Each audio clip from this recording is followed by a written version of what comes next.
Wonderful. Once again, good morning. Welcome to all, and thank you so much for joining us today. My name is Rebecca Bill Chavez. I'm President and CEO of the Inter-American Dialogue. For those of you who don't know the Dialogue, our mission is to engage our network of global leaders to foster democratic governance, shared prosperity, and social equity throughout Latin America and the Caribbean. On behalf of the Dialogue community and in pursuit of our mission, it is my great pleasure and honor to welcome His Excellency Dr. Mohammed Irfaan Ali, the President of Guyana. We're also joined today by many friends and leaders of the Americas. Among them is the Honorable Brian Nichols, U.S. Assistant Secretary of State for Western Hemisphere Affairs. At this point, I would be following protocol if I were to go into a long introduction of Brian. He has so many professional accomplishments, and his impact on the hemisphere has been incredibly positive over time, a long time dedication to the region. But the last time I introduced you at a Dialogue event, I think I went a little bit overboard, Brian. So I am simply going to say that Brian is a tremendous leader, an incredibly effective representative of the US government, and a friend to us all. I can say from firsthand experience, I've known Brian since 2008, that he represents the very best of the US Foreign Service, both in the region and globally. Welcome, Mr. Secretary.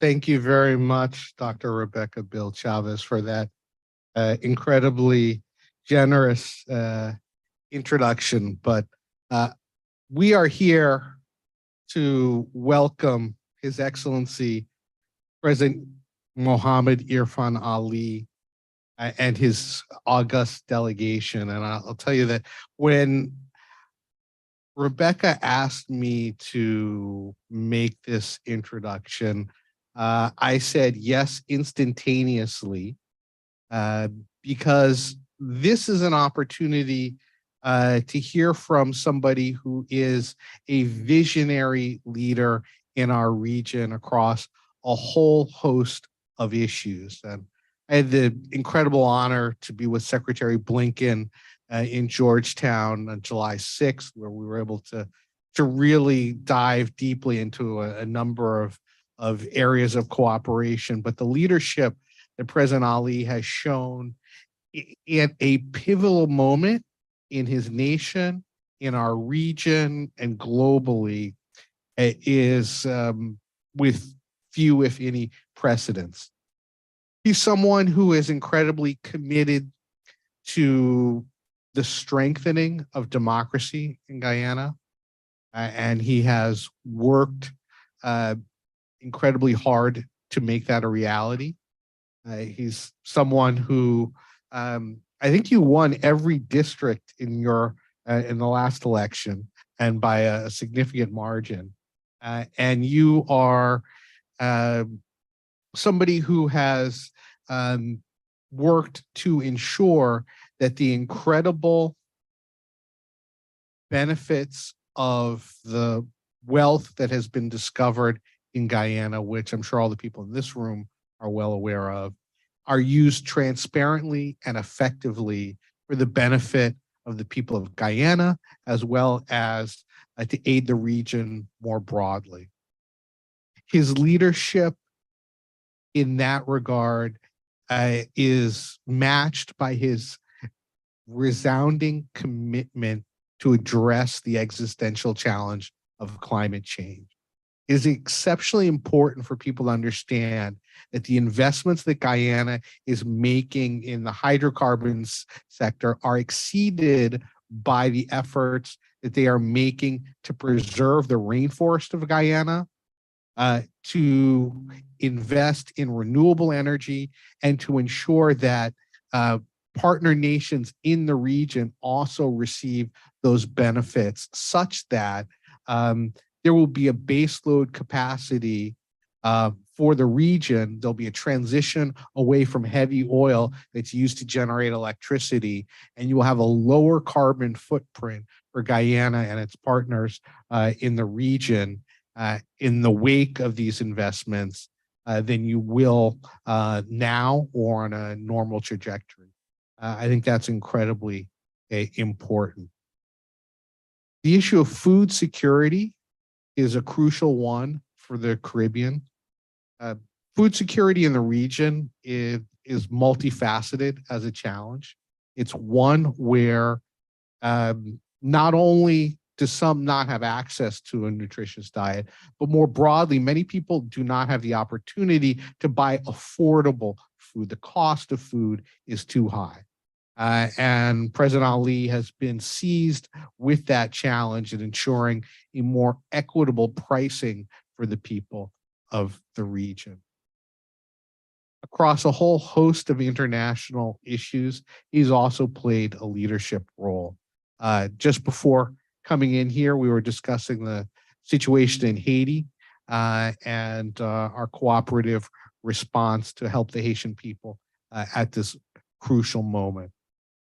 He has a robust schedule here in Washington, meeting leaders from across the government, private sector, Congress, and I know that they're all very excited to talk to him because he has such a compelling vision that's so important for the United States and our region broadly. This is a man that I could talk about for days, singing his praises. I will not do that. I give you the President of the Cooperative Republic of Guyana, Dr. Irfaan Ali.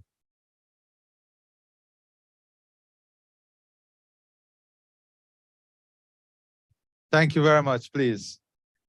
From that introduction, you will know that Brian is a dear friend of the CARICOM region, and he has done tremendously well in bringing awareness, bridging gap, and expanding the relationship and also solidifying the relationship of the US and CARICOM. And I want to thank Brian for the tremendous role he's playing, and for all of us to applaud the role that he is playing, very significant role between the US and CARICOM relationship. So we can give him an applause for that role that he's playing.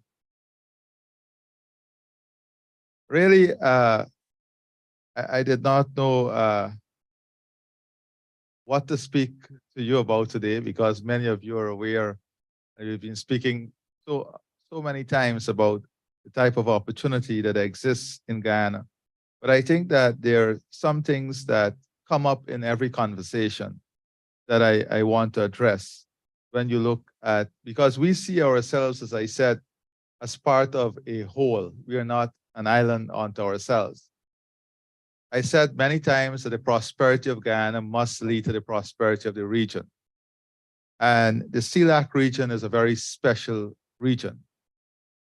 And I say so because if I ask many friends their views, they would say, talk about different players, different partners within the CELAC region, and speak about their contribution in the CELAC region itself. And then you would hear about China investment, India investment, the US investment, the role of China, the role of the US in the region itself. But if you look at some very interesting data, it really shifts your focus. If you look at FDI, foreign direct investment in the CELAC region by 3 countries, and I've selected these 3 countries because we are all aware that the largest middle class and the growth of the middle class in India and China will be so strong that every market must pay attention, because they will be influencing every market. So I wanted to look at US, India, and China, and to look at their FDI in the CELAC region. So in 2020, the US investment was $95 billion. In 2022, it grew to $285 billion, an increase of 200%. India went from 64 billion US dollars to 49.5 billion US dollars, a decrease of 23%. And China went from 149 billion US dollars to 189 billion US dollars, an increase of 26.8%. So in those 2 years, the FDI investment from the US grew by 200%, and China it grew by 26.5%. Now I say that to say this. That must tell a story about, one, the level of confidence from the US investor in the region now. Has to be linked to the strengthening of systems, the strengthening of the rule of law, democracy issues, and so on. So that is why these issues are so closely linked to the FDI. But what is it that the future requires? So that is the current FDI. And just for us to understand the scale of what is required, and not what is required to build fanciful infrastructure, but what is required to achieve the SDG goals by 2030. The IDB recently completed a report titled The Infrastructure Gap in Latin America and the Caribbean in order to achieve the SDG by 2030. And this is what they found. SDG 6, which is to ensure access to water and sanitation for all. There's a gap, a funding gap of 374 billion US dollars.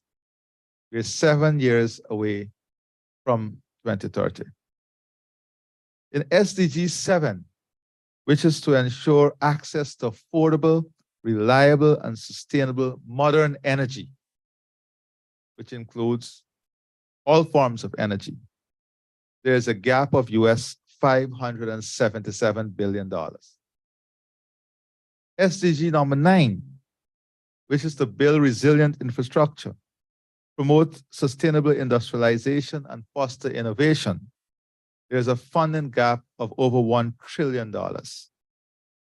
Achieving safer cities, resilient and sustainable cities, a funding gap of 224 million US dollars, and that is SDG number 11. So you have a funding gap to achieve SDG 6, 7, 9, and 11 in the region of more than $2.5 trillion in 7 years. Where is that resources going to come from? And to add to this, I'm not even going to raise the issue, very important issue, of the cost of digitization, and whether digitization would now be the new form of expanding inequality between countries in the region. Why do I say this?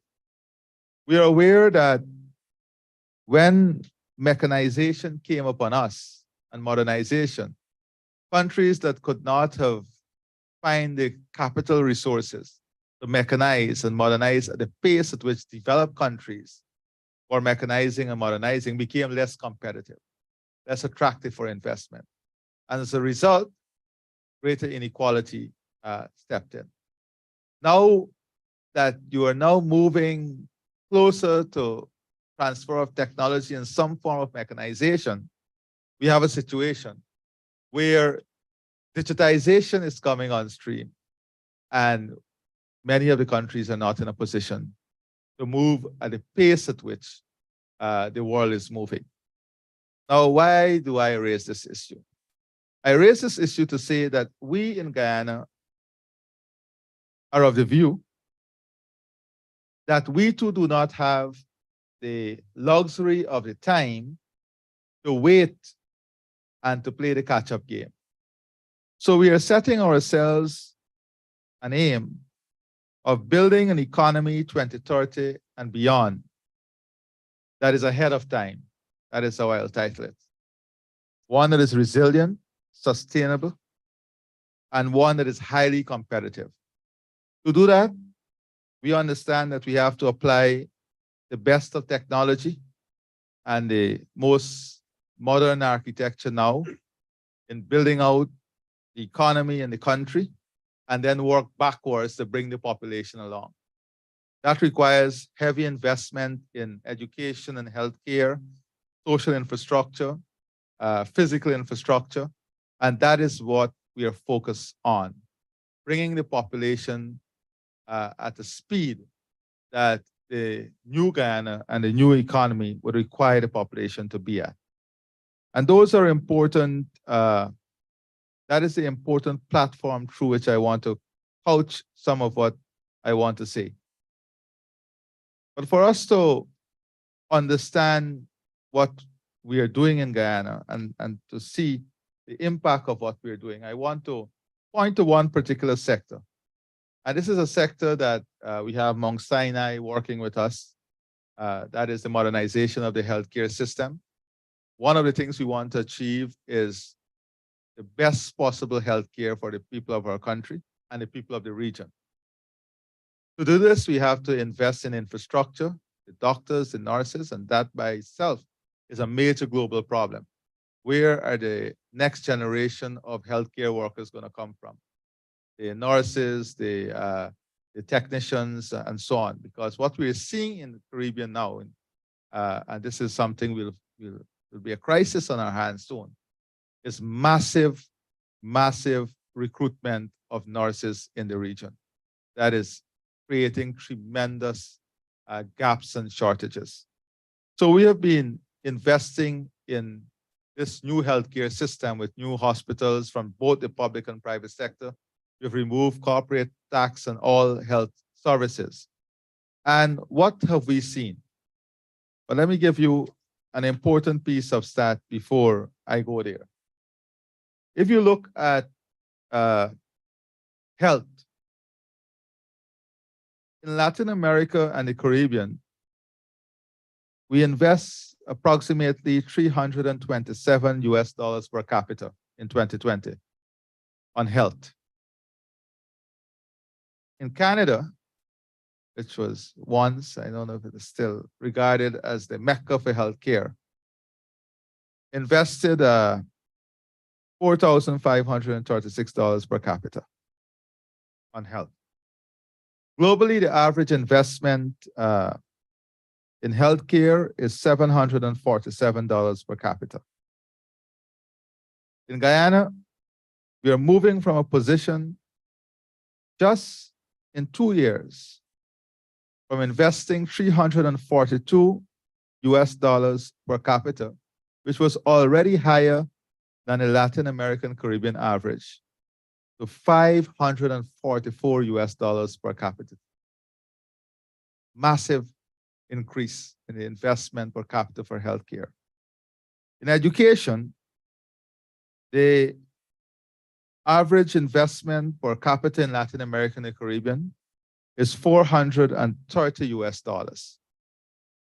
Globally, it is $533 US.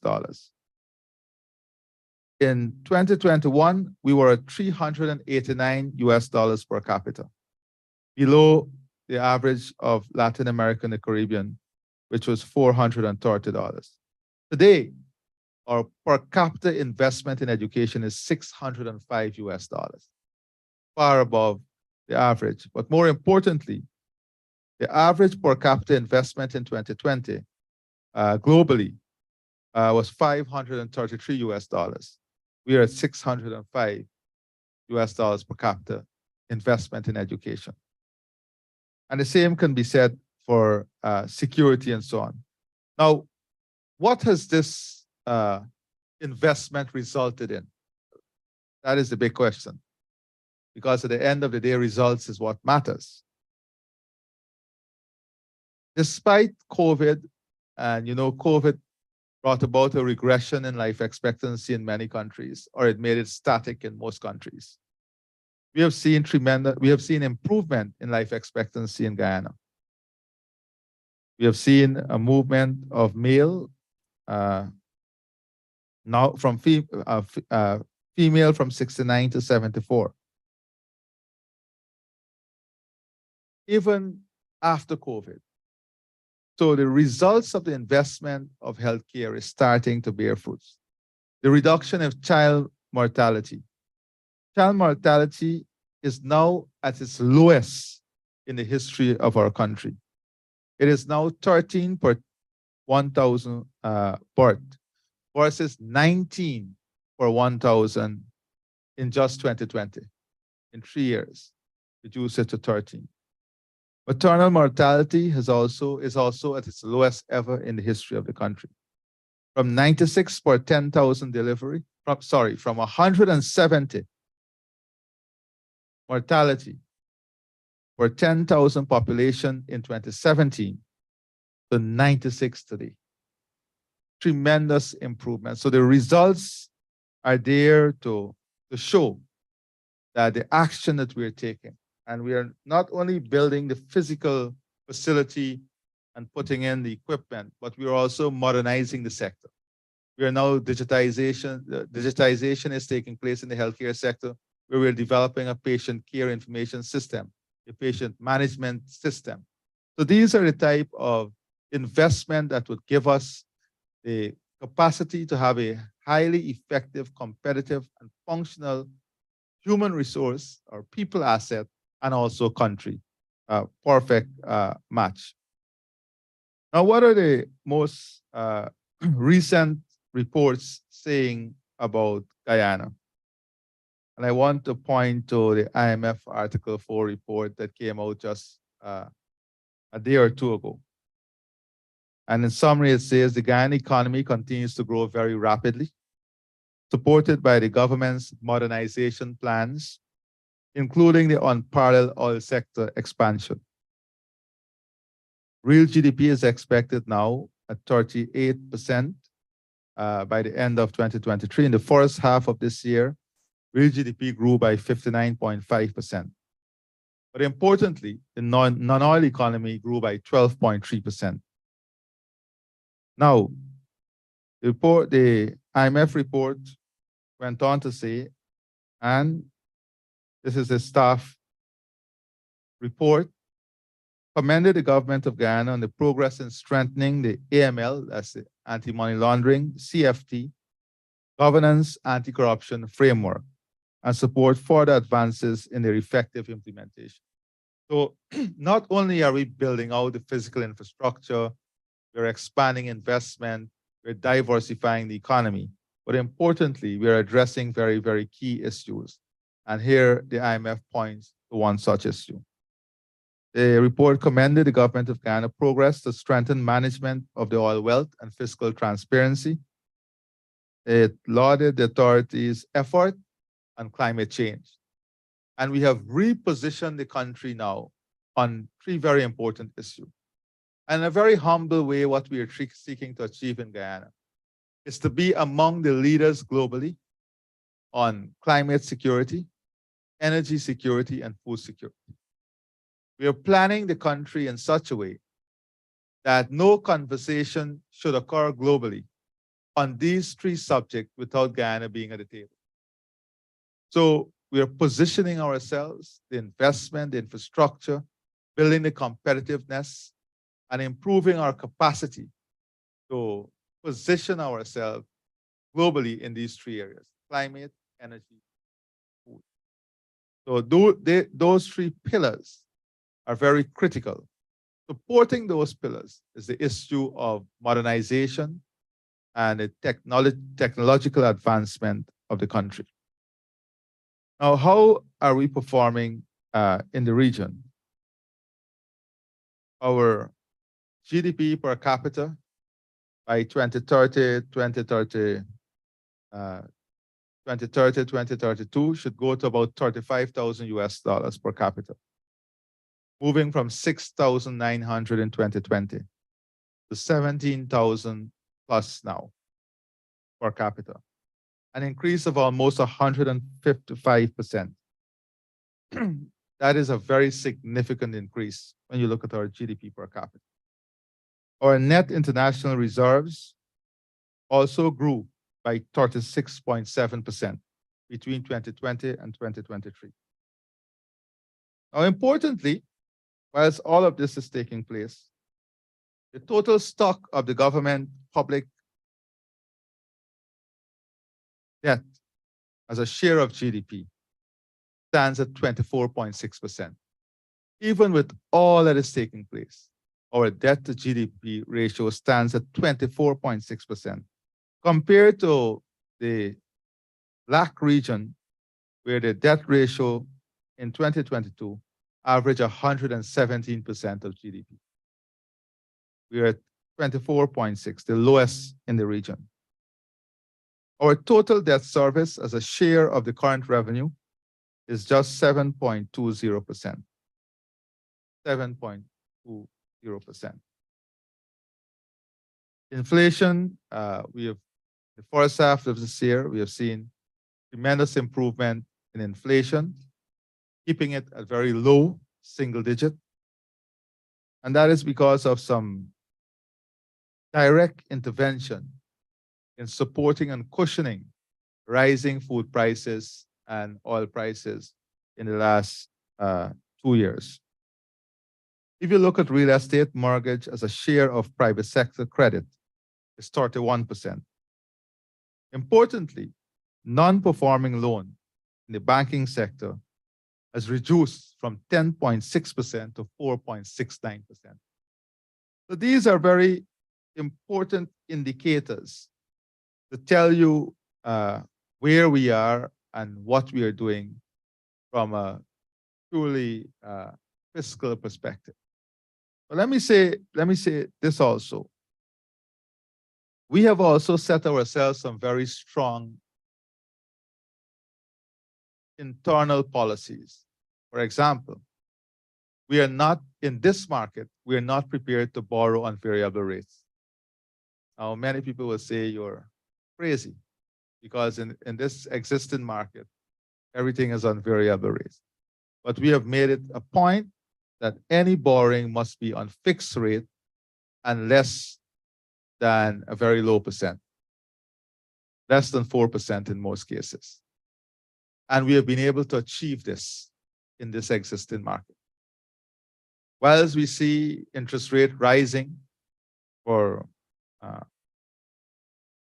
home loans, in Guyana, we have seen a major reduction in the interest rate for housing.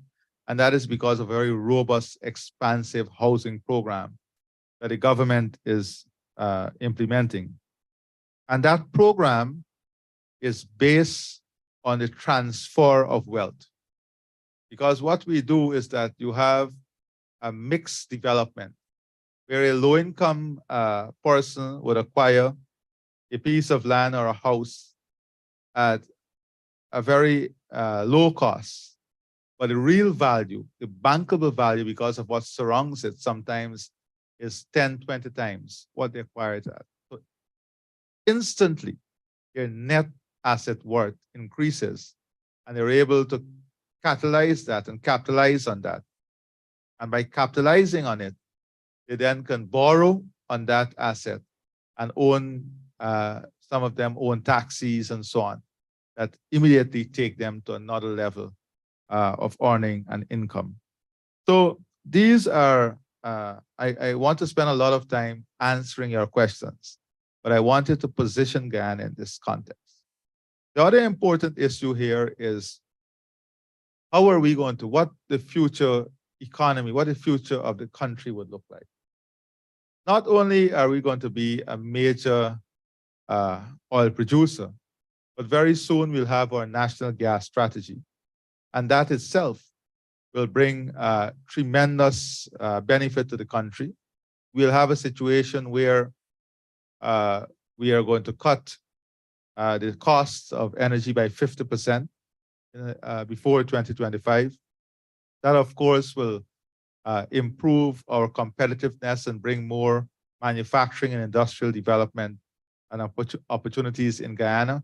We're investing heavily in technology, making health and education export earning potential for us with the type of investment that is taking place. We're going to position Guyana to be the leading market for ecotourism. We're going to invest heavily in that. We're building a lot of partnership around that. Not only ecotourism, but building sports tourism into that ecotourism. We are now modernizing our defense force, re-equipping the defense force, building a very robust, accountable police force driven a lot by technology, and that will help in accountability. So a lot of investment is going there too, because we have to ensure we have a secure environment, very, very secure environment. That is key for us. So the future for us really is one that will have a very diversified outlook, not built for oil and gas or built on oil and gas. We see oil as that important opportunity to give us the revenue that is necessary to build out all the other sectors of the economy so that they can become highly competitive. Integrating Guyana and our geographic location with the expansion of northern Brazil, because northern Brazil badly require a deepwater port and a road connection to make their produce and the cost of production less and their produce more competitive. And that is something that is important. On the climate side, as you know, we are leading on the forests. Our forests, you know, the size of England and Scotland combined.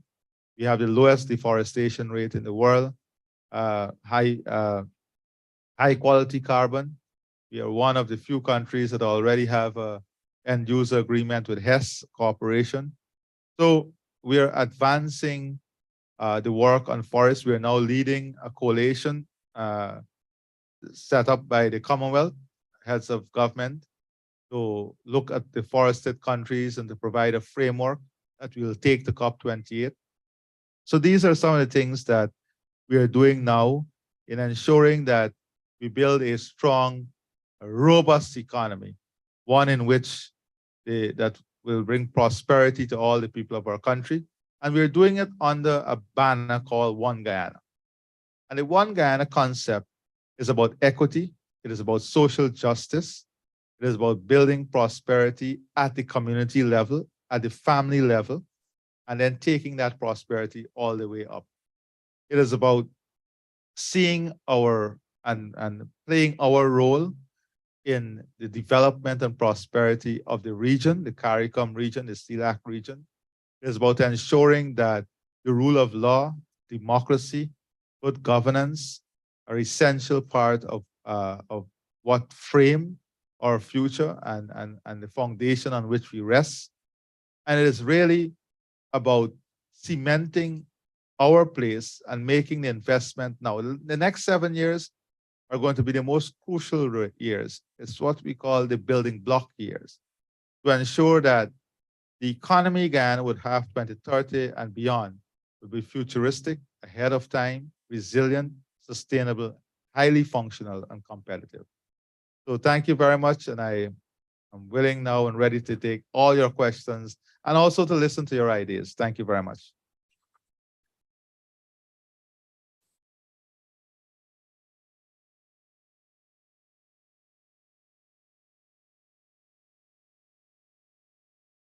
There we go. Thank you so much, President Ali.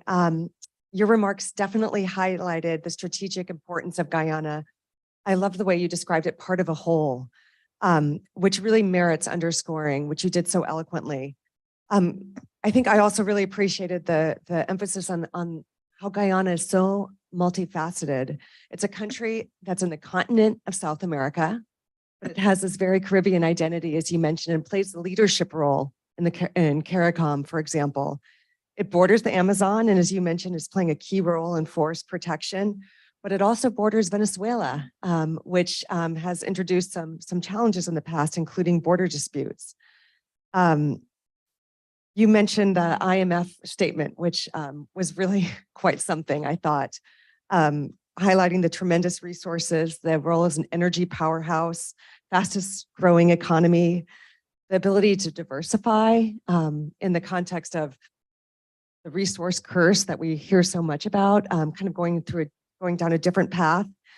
And we all know that Guyana is going to have even a more global role when it assumes its seat on the UN Security Council in January of 2024. So I hope that we have an opportunity to connect these dots in our conversation. And my goal as the moderator is that everyone leaves here today with a deeper understanding of Guyana and its growing role.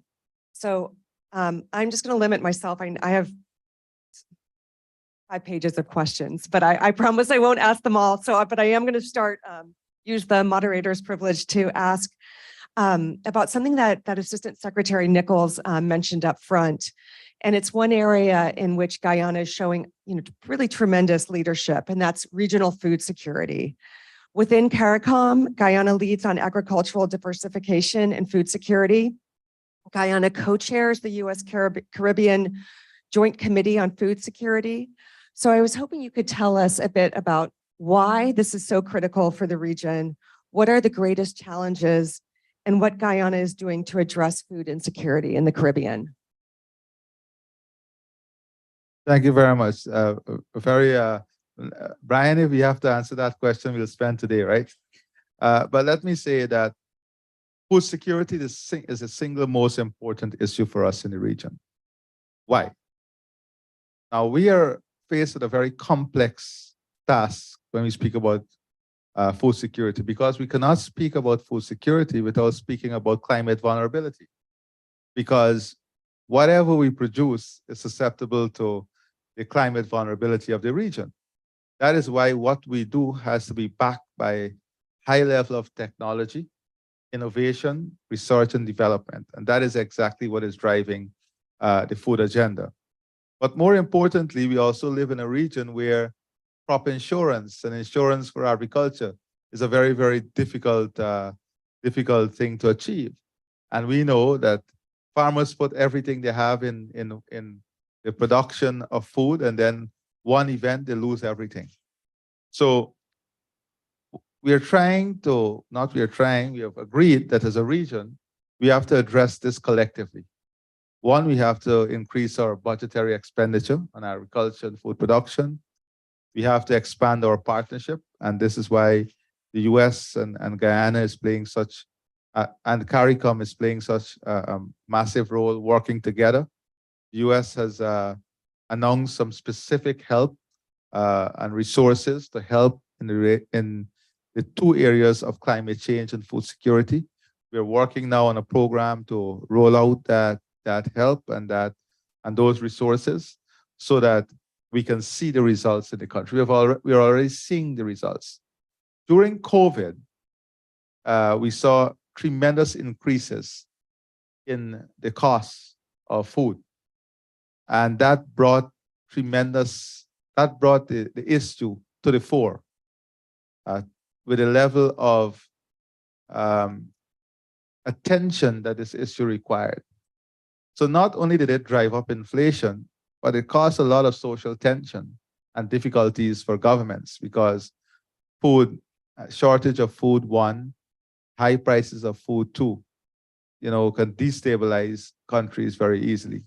So that is how this issue got the attention that it required, and is now one of the main pillars that CARICOM is looking at. And we set ourselves a target of reducing our import by 25% by 2025.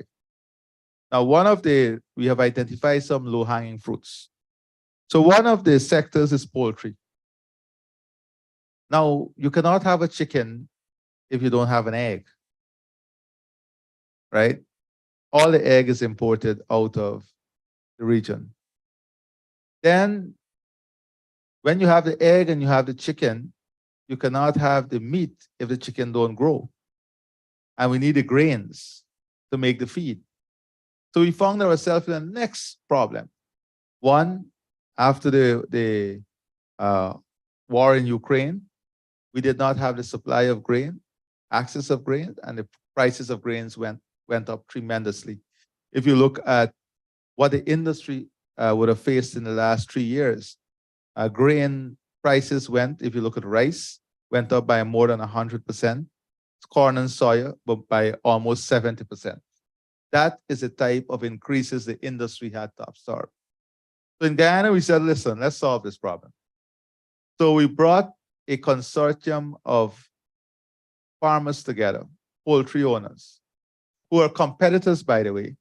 And we said, your single most important issue here is to have the holistic chain completed right here. We brought them together, we supported them, and from importing all the grains we require, the corn and soya for feed production. 3 years ago, by 2025, we'll be self-sufficient in corn and soya, and by 2026, 2027, we will be in a position to fulfill the requirement of the entire region. So that is the type of bold step and investment we are making. In aquaculture, the US has an enormous market for aquaculture products, prawns especially. We have abundant fresh water. And now we are working on a program to expand our aquaculture production using cage farming technology and other technology to target this market, and also work with CARICOM in expanding their own production to help their hotel industries and so on. And we are seeing that being done in all the region. We will be in a position, and we are working with the best in the game here. India, Israel, in Qatar. A very important example is Qatar. When the sanctions were brought against Qatar, they woke up one morning without milk on their shelves, without cheese on their shelves, without yogurt. And in 1 year, they built a dairy industry that supply 100% of all their dairy needs. 1 year. And today, not only are they supplying all their needs, they are one of the major exporter of dairy products in that region as a result of the sanction when it came against them, because they had to invest and make that investment. Also, they have built a agricultural sector that is serving the entire region. They've positioned themselves in becoming a food hub. So that is where we want to position Guyana. How to become a regional food hub, processing capacity and capability, and then have Barbados linked to what we are doing with a massive food terminal, because they have the shipping logistics so that we can supply the region and then reverse engineer the supply chain from north to south to north. So that is how we are approaching this issue. Of course, we have challenges. We have limited resources for research and development. We have limited infrastructure. We are now building out infrastructure. We have a lot of issues still with trade barriers. We have to fix some issues in ensuring that we have the best phytosanitary facilities in the region to support the investments that we are making. So that is where we are on that. Thank you. Thank you. So in lieu of asking another question, because I think you answered what my next question was about, what can the rest of the hemisphere learn from your diversification strategy? But was that Brian? Did you have a question? Oh, okay, office supplies. No, just the importance of diversifying the economy, and you just mentioned just being an agricultural food hub is going to, is one piece of this. You mentioned we have the Minister of Tourism here, the ecotourism and the sports tourism. So I am not going to belabor that point, and I'm going to open it up right away to questions. Yes, right here. In Culetta.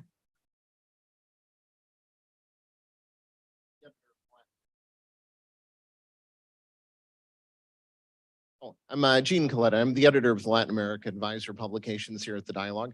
And I wanted to ask you about yesterday's auction of oil blocks. Of course, of the 14 blocks that were on auction, Guyana received only 6 bids, notably none from Indian companies. And I'm curious to know what you think was that resulted from, what the reason was for that low number of bids, and if to what extent that's a disappointment.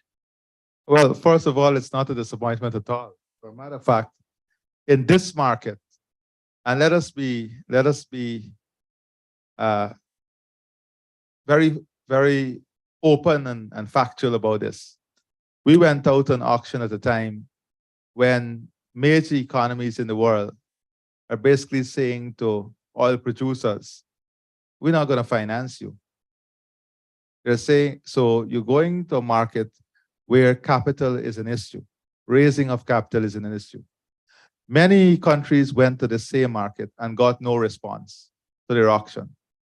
We went to this market with 14 blocks and we got response for 8 blocks. We are very happy. We got response for 8 of the 14 blocks we went out for.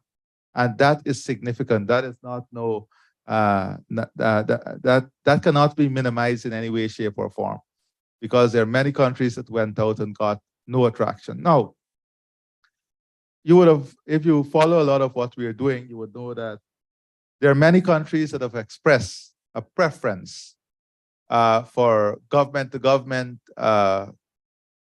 exploration and relationship on this issue.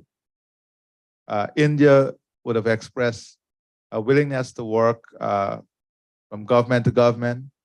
Qatar had expressed an interest in working government to government. The DR and a number of countries has also expressed that interest. So that option is also there. But what we said is that, first of all, we must put all the blocks out there and have a public process, open, transparent, public process. And that is what we are proud of, that we have been able, as a newcomer in this business, to demonstrate great transparency and openness in putting out the blocks for public auction. And what we have seen is a number of major companies. If you look at those who, the consortiums, a number of the major companies who have the wherewithal are part of the auction. So I would say, you asked how disappointed I am. I'm not disappointed. I think that this is a tremendous accomplishment, given the circumstances, the market, and the realities that we're operating in. Don't forget that we have the experience of having one loan vetoed already, because it was deemed to be associated with the oil sector. If we ask questions, and questions will be asked at COP28, 53% of the energy mix still come from petroleum. If you look at the number of the size of the global population that still does not have access to energy, and the growth, the middle class growth in India and China, where is that energy going to come from? Who's going to supply that energy? And I already demonstrated to you the funding gap on basic SDGs by 2030 that we don't have the resources for. Who is financing this energy transition? So we have to be real and realistic at COP28. And you will hear what we have to say at COP28 as we navigate this complex issue to find the global balance that is needed. Thank you. I see 2 questions on this side of the room. So the gentleman in the red shirt, and I'm going to take 2 at a time. And Daniela Stevens.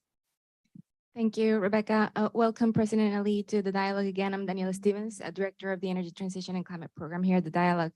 And continuing with the issue, the topic of energy, Guyana is rising as a top oil exporter, but it also has an ambitious goal of generating 100% of its electricity from renewable sources by 2025. What can you tell us about these 2 seemingly disparate tracks? What can you tell us about the diversification strategy in energy? What can the rest of the continent and countries that have discovered oil wealth learn from this diversification and renewable generation? And how are you engaging important partners like the private sector, like civil society, to make this a truly inclusive and sustainable approach and a truly sustainable outcome? Thank you again. And back there.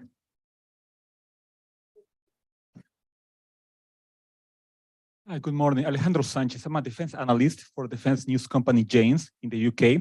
Mr. President, I was wondering if you can talk more about your vision to modernize the Guyana Defense Force, given the obvious tensions with Venezuela, problems with piracy, and in protecting your country's natural resources. For example, the US shipyard Metal Shark is building a patrol vessel, which I believe is going to arrive in Guyana in the next couple of months.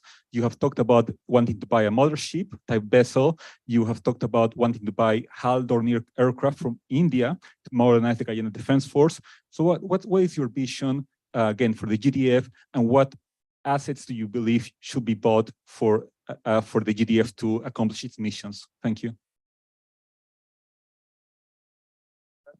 Let me take the first question.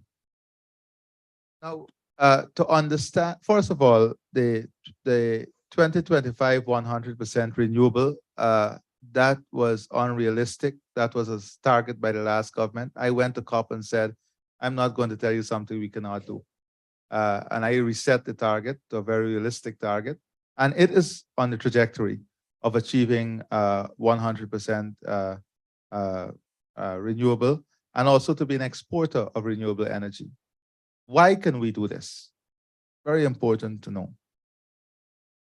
We have a forest the size of England and Scotland combined.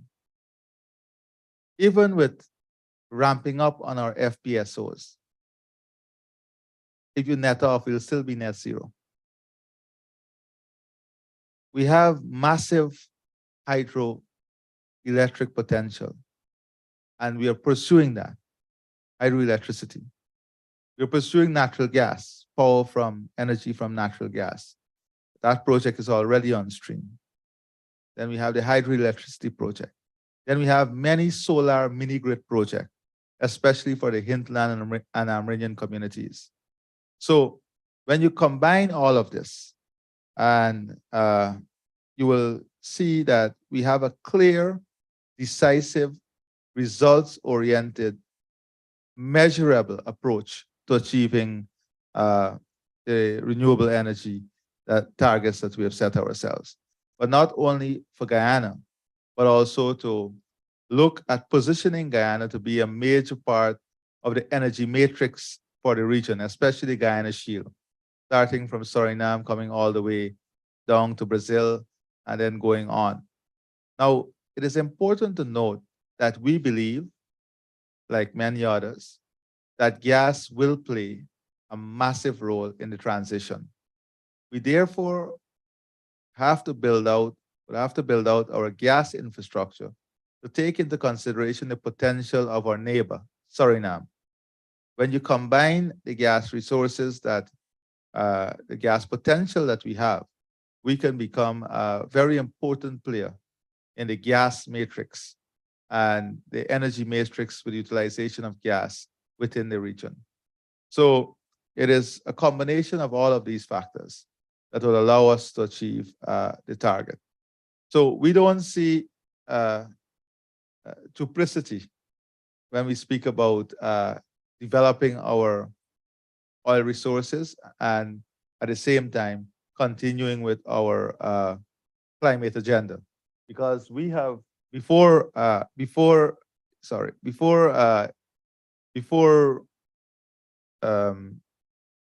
oil, we were already pursuing a low carbon development strategy. After oil, what we did not abandon that strategy. We have now expanded it. We have expanded it as a low carbon development strategy 2030 that now includes the marine economy as part of that strategy. It includes, it expands itself on biodiversity and the ecosystem. So not only are we going to keep that forest for Guyana, we're going to keep that forest as our contribution to the world and the fight against climate change. We too have difficulties. We are below sea level, our coastline, where 80% of our assets reside. We have to protect that. And we can tell you how difficult it is to find resources to protect that.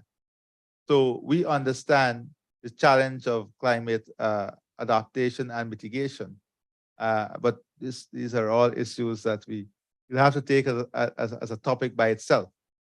So now, the involvement of the private sector and the civil society is key. So we developed a local content legislation, and that legislation had the full participation of all these stakeholders. Like the auction, it was an open auction. Every piece of information we make public. For example, all revenue that comes from the sale of oil, all revenue has to be declared within a particular time by the Minister of Finance, within 1 month. If he does not declare that, the law provides for him to get 10 years imprisonment. That is the penalty. So at the end of the year, every citizen can add up and see how much revenue we have. Now, on the expenditure side, any resources from the Natural Resource Fund has to go through the budgetary process of the country, which means parliamentary approval. So it has to go to the parliament, be debated in the parliament, get approved in the parliament, go through the normal accounting system, become part of the public sector investment program, very public, and then it's audited by the Auditor General. The management of the fund is also completely arm's length from the government, independently managed. So those are some of the things that we have in place. Now on defense, we have a very elaborate defense strategy. But our defense strategy is not based on going to war, because we want to go to peace. That is why we have always utilized the peaceful ways in resolving any issues. On the issue with the Venezuelan controversy, of course, we are very clear as to where our borders are.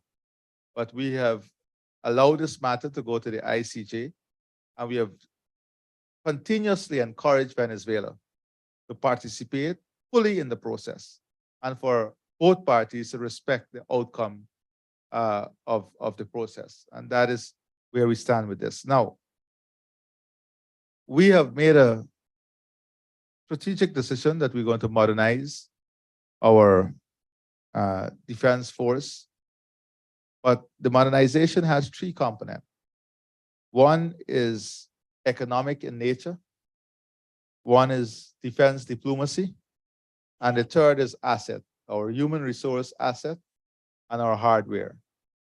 In all 3 of these areas, we are expanding ourselves. We have perhaps one of the broadest collaboration and partnership with the US now than as any time in our history on training, asset acquisition. But we also at the same time have expanded our relationship with India, and we have many other stakeholders who are pursuing us in terms of being part of the modernization of our Guyana Defense Force. So in relation to the defense strategy and where we're positioning ourselves, I encourage you to listen to me in a short while, because I'll be addressing this issue specifically at another forum. Thank you. No, President Ali is also an expert in defense and security. In fact, I think you're heading over to NDU, and you're a graduate of the Center for Hemispheric and Defense Studies. So why don't I know we're running out of time. Do we have time for another? Okay, why don't I take one more question? We have a question here on the aisle, and if we could make it a quick one. But just to ensure that all the other persons whose hands were up, you can send me your question, and I assure you, I will send back your answer to the center, and they will circulate it. More in with this one really quickly. So just you mentioned the border dispute with Venezuela. How is that impacting investor sentiment? But sure. Mr. President, it's an honor to meet you. My name is Mateo Samper, and I work for Coursera. I have 2 first praise you. I've been to Guyana many times. I've met several members of your cabinet, and I'm really, with your vision for the country, and also with the team that you've put together to achieve that vision. It's really incredible. I've worked with, we're currently working with several of your ministries, including health, which you mentioned in your presentation, by tripling the number of nurses that are now going into the nursing school. My question, of course, around education. You mentioned in your remarks that that you wouldn't be able to play catch up, and in many ways I agree. And I'm wondering if that means leapfrogging, common term used in education. And I wanted to hear you speak about sort of your plans in that regard. Thank you. Well, definitely, we'll be leapfrogging. So what we are doing now, we're doing that human resource audit based on the economic requirement, the requirement for the economy in the future. So let me touch on 3 areas.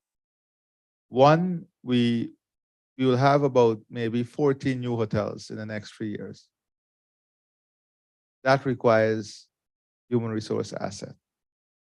So we are building a state-of-the-art hospitality center. We're building a national skills training center also that will train all the technical people and certify them in all the new areas that we'll need in the country, because it is not only oil and gas. I'm speaking about building out a very robust manufacturing and industrial sector that will require specialized skill set. So we are working on that.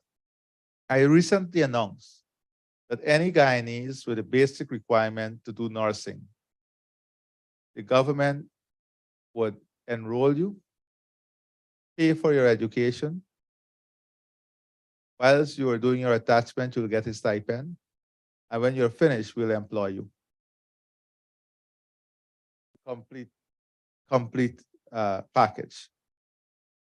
We have said, outside of that, that every single child, every single young person who wants to become a teacher,